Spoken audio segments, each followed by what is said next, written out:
Mardi Santé avec Jean-Claude James, évidemment aujourd'hui, que vous avez dû sans doute le constater, il n'y aura pas de revue des titres avec Marcel Arrossi pour des raisons indépendantes de notre volonté. Retrouvez-le tout à l'heure vers 8h40 pour la revue de presse. Et puis je vous l'annonçais tout à l'heure dans la présentation bien sûr du menu du 5 sur 7 matin, nous allons parler de ces personnes comme tout autre qui ont un cœur comme tout autre aussi, sauf que le leur ne fonctionne pas très bien, soit du fait d'une malformation ou d'une pathologie. Chaque jour de leur existence est alors un combat pour la survie. Pour ces candidats passifs à la mort, la seule alternative reste la chirurgie à cœur ouvert.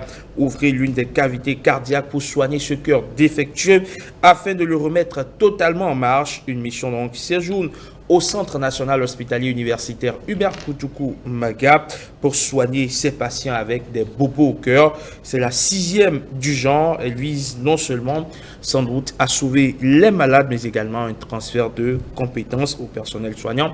Et on en parle justement avec Jean-Claude James et ses invités ce mardi matin. Bonjour JC. Bonjour Raymond Rodrigue Amégan, amis téléspectateurs, bonjour.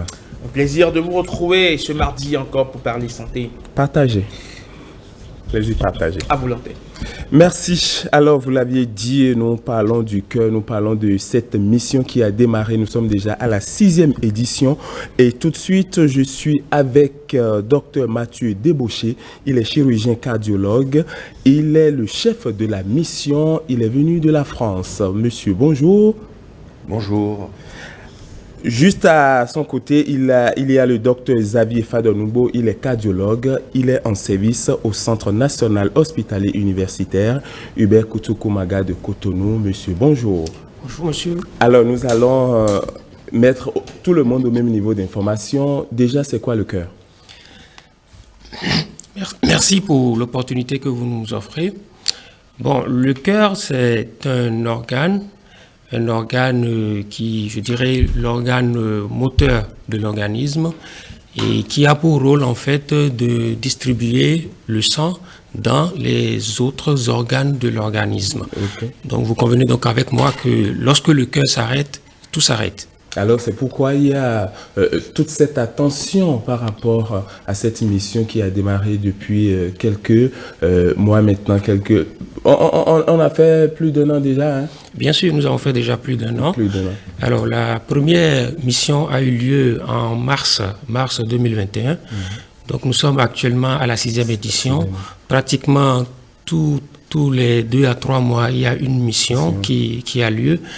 Il y a eu un temps où, pratiquement, le temps de la crise sanitaire de la Covid, où la mission n'a malheureusement pas eu lieu.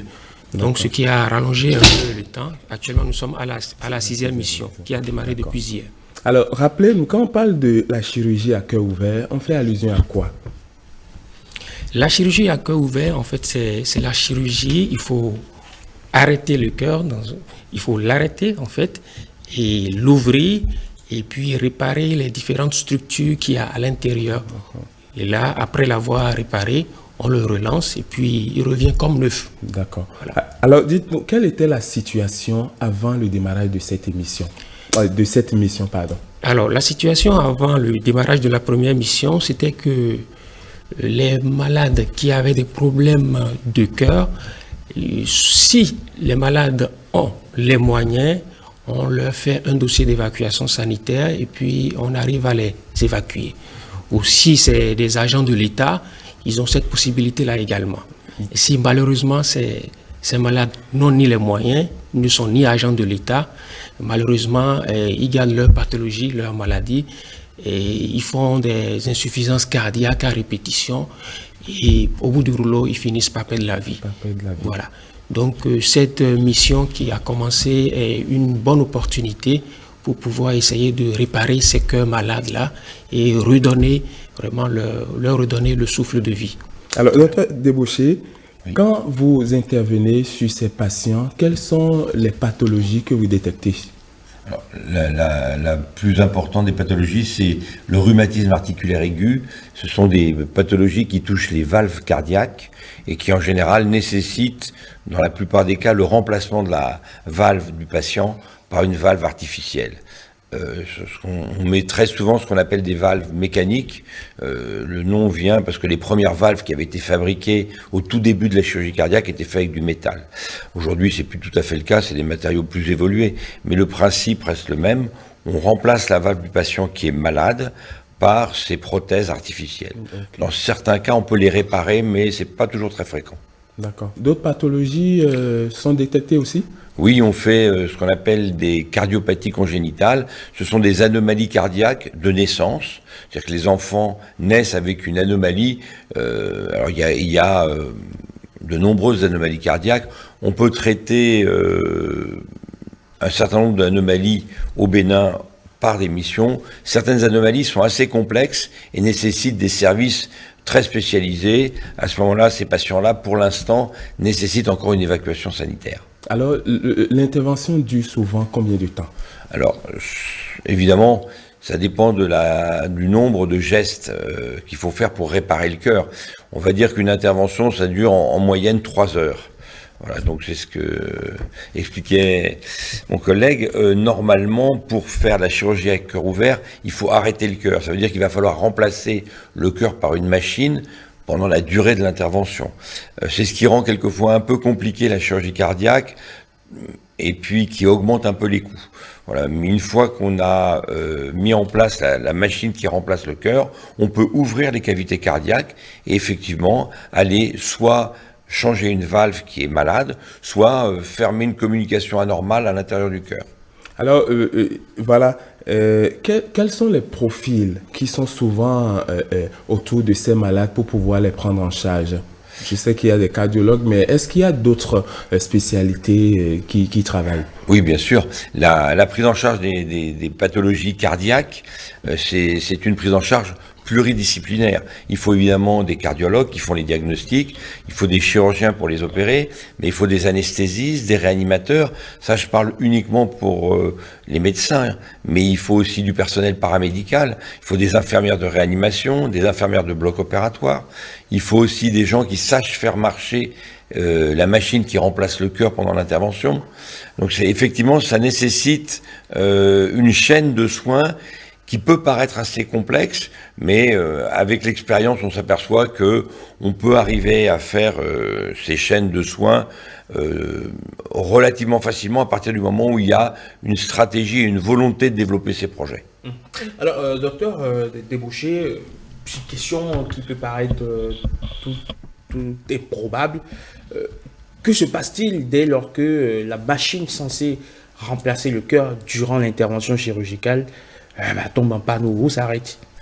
Alors, évidemment, si la machine s'arrête et que le cœur n'est pas réparé, c'est compliqué, le malade peut mourir. En réalité, ces machines... mourir. Non, parce que ces machines, elles fonctionnent avec un moteur électrique. Imaginons qu'il y ait une coupure de courant. Il y a la possibilité de faire marcher ces machines de façon manuelle. C'est une pompe. Alors, évidemment, la plupart des pompes qu'on utilise aujourd'hui en médecine ou dans la vie courante sont électriques, il y a un moteur électrique. Mais là, il y a une sécurité et il y a la possibilité de faire fonctionner la pompe manuellement. Le temps de terminer l'opération. C'est déjà arrivé, ça reste quand même exceptionnel. Mais on peut... S'il n'y a plus de courant, on fait tourner la pompe avec une espèce de manivelle spéciale qui permet de terminer l'intervention. D'accord. Voilà. Est-ce que ce n'est pas un temps de stress pour vous également, spécialiste, malgré les années d'expérience ? Alors, ça dépend du type de pathologie qu'on traite. Le stress, il n'est pas tellement au niveau de la technique qu'on fait, il est plutôt au niveau de la prise en charge du patient. On a un rapport, on voit les patients en consultation, on voit les familles, donc c'est plus à ce niveau-là. Le geste en lui-même, à force de le faire, on sait qu'on va le faire, il n'y a pas un stress énorme. C'est plutôt, le stress, il est pris de façon générale sur l'ensemble du dossier. On n'a pas envie que les patients fassent de complications infectieuses, hémorragique. Mais au moment où on change une valve, où on répare une valve, il n'y a pas un très gros stress. L'expérience fait que on a une certaine sûreté du geste. Vous mettez le bistouri, vous vous dites, bon, tranquille, ça n'est qu'un cœur, voilà, on va le découper, on va le soigner, puis bon, voilà, tout ira bien. En tout cas, on commence les opérations souvent avec un désir de réussir, mais aussi on se lance dans des interventions dont on sait que quand même dans la très grande majorité, elles vont marcher. Évidemment, comme toujours, le risque zéro n'existe pas, mais heureusement que la chirurgie cardiaque s'est structurée. Si à chaque fois c'était l'aventure, c'est compliqué pour les docteurs, mais surtout pour les familles et les patients. Est-ce qu'au cours de toutes ces missions, parce que je crois que vous êtes resté durant toutes ces missions, hein, Oui. on vous a d'ailleurs reçu, je ne suis pas ici, est-ce Oui. que vous avez eu des patients dont le cas vous dépasse? Quand je dis dépasse, Oui. vous étonne? Oui. Alors c'est vrai que au Bénin, on est en train de mettre en place un système de dépistage des pathologies cardiovasculaires. Il y a déjà des cardiologues depuis longtemps qui travaillent évidemment dans tout le pays, mais le dépistage c'est quand même compliqué. Et on a de temps en temps des patients qui ont des pathologies qui évoluent depuis des années et qui sont diagnostiquées très tard. Et à ce moment-là, on voit des patients qui arrivent avec des cardiopathies, comme on dit dans le jargon, extrêmement évoluées, qui peuvent être compliquées. Il y a quelques patients qu'on ne peut pas opérer parce qu'on sait pertinemment qu'ils vont être au-dessus des moyens dont on dispose. Très bien. Alors, quand vous arrivez quand les patients arrivent vous voir à cette mission, dans quel état se trouvent-ils mentalement surtout? Désespérés? Alors, vous avez tous les types. Maintenant, la première mission était un peu particulière parce que les gens étaient assez surpris et sceptiques sur la possibilité d'opérer des cœurs au Bénin, ce que je peux comprendre. Donc, on a eu une certaine prudence de la part du monde médical et des patients à notre égard en disant... Voilà, dans l'imaginaire d'un certain nombre de gens, jusqu'à il y a peu de temps, les patients étaient évacués, vous en avez parlé. Maintenant que les missions commencent à être plus régulières, alors évidemment la crise Covid nous a un petit peu gênés, mais tous les 2 mois on doit venir. Vous savez, le bouche à oreille ça marche, et il y a une certaine confiance qui s'installe, et on espère que cette confiance va continuer à se développer, et qu'on va pouvoir... continuer à traiter des patients sur le territoire national béninois. Dr Falonbo, quelle est la tranche d'âge que vous recevez souvent? Alors, jusqu'à présent, le patient qui a eu le plus bas âge que nous avons eu, c'est 15 ans. 15 ans. 15 ans, et l'âge le plus élevé, c'était autour de 55 ans. L'âge 15 ans souffrait de quoi déjà? 15 ans, c'était une pathologie valvulaire, d'accord? Il y avait en fait une obstruction sur l'une des valves par où le sang doit passer. Les valves, je rappelle, ce sont de petites membranes qui sont à l'intérieur du cœur et qui permettent au sang de partir dans un seul sens. Il peut arriver que ces valves-là aient de petits soucis, soit au moment où elles doivent rester fermées, elles ne se ferment pas. Au moment où elles doivent s'ouvrir, elles ne s'ouvrent pas. Donc, chez cette patiente-là, c'était un patient de sexe féminin. Donc, il y avait en fait une obstruction au niveau de l'une des valves. Donc, elle a été prise et puis, bon, le post-opératoire s'est bien déroulé. Elle est sortie. Elle a une meilleure qualité de vie aujourd'hui. D'accord. Voilà. Est-ce que vous avez plus de patients hommes ou bien femmes? Voilà. Le sexe ratio est légèrement au-dessus, en faveur des hommes. Il y a un peu plus d'hommes que de femmes. Oui. Qu'est-ce qu'il explique? Là, c'est difficile à dire, c'est vrai que dans un premier temps, je peux dire que les patients de sexe féminin sont un peu plus réticentes. Okay. Bon, il y a, le docteur Debouché l'a dit tout à l'heure, c'est que déjà quand on dit qu'on veut opérer le cœur, c'est un peu comme c'est quelque chose d'inimaginable. Et puis il y a beaucoup de pression derrière. Il y a la famille d'abord dans un premier temps qui ne veut pas. On a eu des patients qui devaient être opérés lors d'une mission, mais qui se sont rétractés parce qu'ils n'avaient pas l'appui de leurs parents. Et c'est la mission d'après finalement quand ils ont pu avoir l'accord, qu'ils ont pu être opérés finalement. Donc il y a toujours en fait ce plan social là il va falloir intégrer. Le pesanteur sociologique. Tout à fait. Depuis le début de ces missions, répétition, vous avez eu 100% de réussite? Oui, De toute la façon, les patients ont été opérés, ils ont été suivis convenablement. Et comme dans toute mission, de toute la façon, dans toute mission, le docteur Debouché l'a dit tout à l'heure, il n'y a jamais 100% de risque. Le risque zéro n'existe pas. Le risque zéro n'existe pas. Il y a eu des patients qui ont été opérés, qui ont eu des soucis en post-opératoire, qu'on a essayé de gérer comme on pouvait. Et puis tout va bien. Tout va bien aujourd'hui. L'essentiel, c'est que ça va. L'essentiel, c'est que ça va. Ça va. Ça nous a causé quelques petits soucis, mais bon, on s'en est quand même sorti. Ça va quand même. Alors, à ce jour, nous sommes à combien de patients déjà pris en charge? Alors, nous sommes actuellement à une 50aine de patients, puisque à chaque mission, on opère en moyenne une dizaine de patients. Mais il y a plus de gens qui souffrent de pathologie. Bien sûr, il y a plus de gens qui souffrent de pathologie, certes. Et là, je voudrais même remercier les cardiologues externes qui nous envoient les malades, qui font un travail formidable, puisque la sélection, pour faire la sélection, c'est les cardiologues externes qui nous envoient d'abord les malades. Nous, on les réévalue, on fait un staff médico-chirurgical. Les patients sont présentés même déjà à l'équipe des experts avant qu'ils ne viennent. Et depuis là-bas, l'indication opératoire est posée. Et puis après, les patients sont pris en charge convenablement. Vous m'excusez, Jean-Claude James, je suis fondamentalement intéressé par le sujet. Alors, docteur Debouché, ou messieurs les docteurs, les médecins, qu'est-ce que ça fait de soigner un cœur? On se sent pas un peu l'égal de Dieu? On se dit pas, quelque part, j'ai mon mot à dire dans la vie d'un individu? Non, vous savez ce qu'on dit entre la différence qu'il y a entre Dieu et un chirurgien cardiaque, c'est que Dieu se prend pas pour un chirurgien cardiaque. Donc non, mais plus sérieusement, effectivement, quand vous commencez à apprendre ce métier, il y a un moment forcément où vous avez une satisfaction importante d'arriver au stade ultime où vous allez commencer à opérer seul des cœurs. Après, heureusement, les choses se simplifient et je pense que tout chirurgien cardiaque a connu différentes phases dans sa formation, mais très, très sincèrement, il y a une certaine facilité à faire ces gestes qui ne sont pas très compliqués et il y a une routine qui s'installe. Heureusement qu'on n'est pas à chaque fois dans l'exploit. Ce serait terrible d'être à chaque fois que vous arrivez le matin, vous ne pouvez pas faire un exploit, vous faites simplement votre métier. D'accord.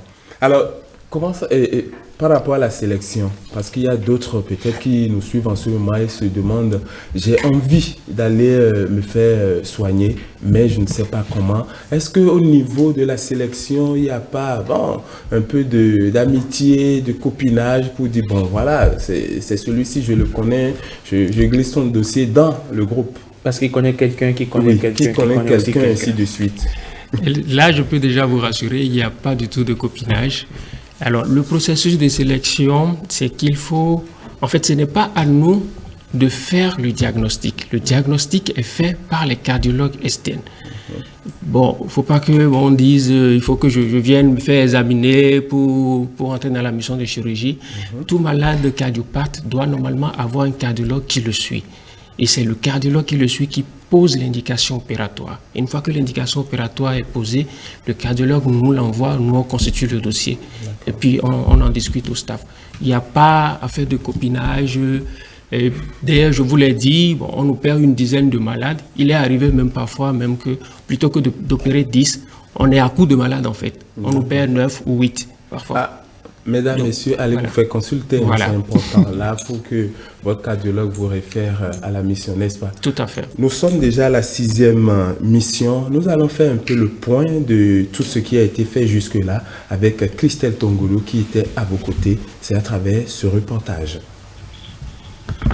Il était mourant hier, mais en vie aujourd'hui. Maurice a frôlé le pire grâce à cette 5e mission de chirurgie à cœur ouvert. Ces soins entièrement couverts par le gouvernement. Je suis venu malade, mais actuellement je me sens totalement mieux. Ce qui l'a fait venir ici, c'était la gêne à respirer, c'est l'insuffisance cardiaque, c'est l'incapacité à avancer. Quand il fait 2 pas, il est essoufflé. Et par ailleurs, il avait ce qu'on appelle une ascite, un épanchement dans l'abdomen et aussi au niveau des membres inférieurs. Tout cela est venu après une méningite. J'insiste sur le fait que les malades viennent tardivement. Il faudrait qu'on puisse arriver à les avoir beaucoup plus tôt, pour qu'on ne soit pas dans des situations critiques sur le plan chirurgical. Maurice n'est pas le seul malade opéré du cœur.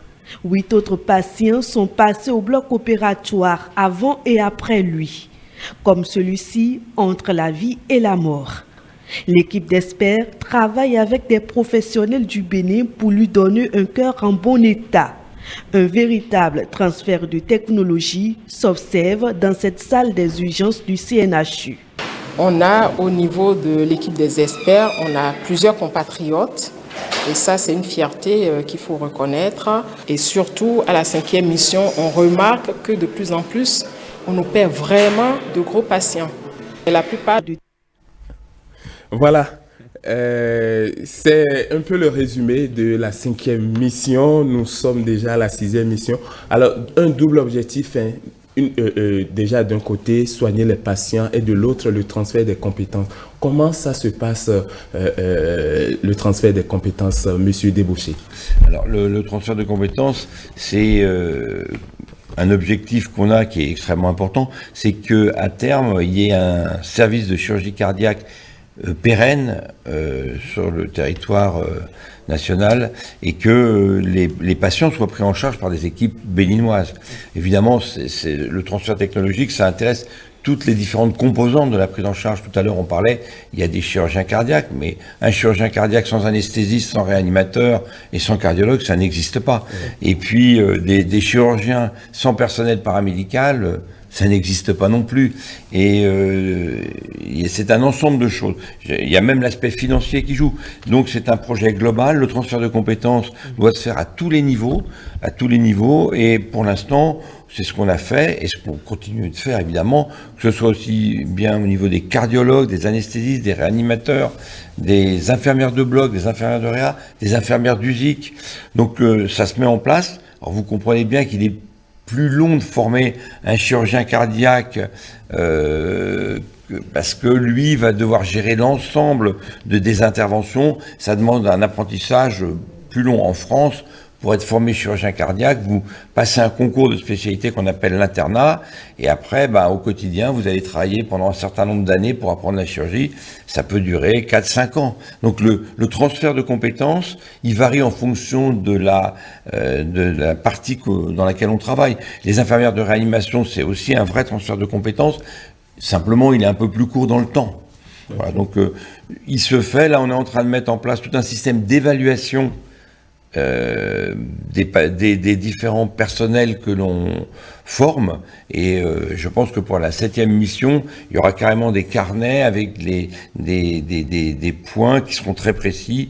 Qu'est-ce qui est acquis, qu'est-ce qui doit être acquis, okay. Et on va structurer progressivement le transfert de compétences avec une traçabilité de ce qu'on fait. Quelle est l'échéance pour ce transfert de compétences? Alors moi évidemment, oui, forcément, il y a des échéances. Pour ce qui est de, par exemple, les infirmières de bloc opératoire sont déjà très avancées et on a fait des opérations avec simplement des infirmières du CNHU. Pour la chirurgie, c'est un petit peu plus compliqué, ce sera forcément plus long. Et je pense que pendant quelques années, il y aura un accompagnement. Il y a déjà des opérations où on peut aider les chirurgiens béninois et on peut imaginer que d'ici 1 an ou 2, ils feront certaines opérations tout seuls. Mais si on se compare, on est toujours obligé de se comparer. Nous, on n'est pas plus intelligents ou plus bêtes que les autres. Et c'est quand même quelques années. Si vous regardez à travers le monde, la durée de formation des médecins, elle est forcément de quelques années. Imaginez qu'on forme un chirurgien cardiaque en quelques mois, en faisant des missions tous les 2 mois, c'est pas aussi simple que ça. À terme, je pense que la volonté des autorités qui prennent en charge les patients, c'est de créer une structure pérenne. Et à ce moment-là, comme il y aura de la chirurgie cardiaque tous les jours, ça accélérera énormément la formation de l'ensemble des équipes béninoises. Alors, est-ce qu'il y a le plateau technique pour... Bien sûr que le plateau technique a été même revu. Alors, dans le cas de la mission, c'est vrai que le plateau technique qu'il y avait n'était pas très adéquat. Mais avant que la mission ne commence, le plateau technique a été vraiment relevé.